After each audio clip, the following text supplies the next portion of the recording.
Hello everyone, আসসালামু আলাইকুম। আজ সকাল থেকেই আমি অনেক বিজি ছিলাম, কারণ আজকে তার অফিস কলিগ এবং বসেদের জন্য দুপুরের লাঞ্চের ব্যবস্থা করেছি।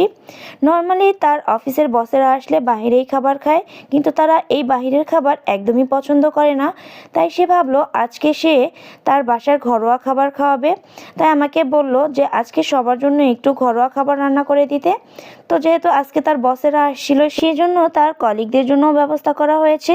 তো আজকে আমি তাদের জন্য কি কি রান্না করলাম সেটা একটু শেয়ার করছি।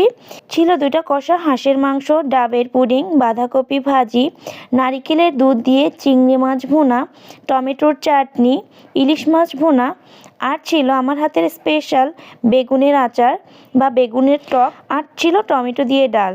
তো এগুলো আমি ঘরে বসে রান্না করে এগুলোকে নিয়ে অফিসে চলে যাই। আর তারপরে এই ড্রিঙ্কসটা কিন্তু অফিসে বসেই বানাই, কারণ না হলে কিন্তু ড্রিঙ্কসের ঝাঁজটা নষ্ট হয়ে যেত। ও সাথে কিন্তু আমার হাতের বোম্বাই মরিচের আচার আর জলপাইয়ের আচারও ছিল। তো সব কিছু রান্নাবান্না শেষ করে নিয়ে অফিসে চলে যাই এবং সবাই মিলে আমরা একসাথে মজা করে খাওয়া দাওয়া করি।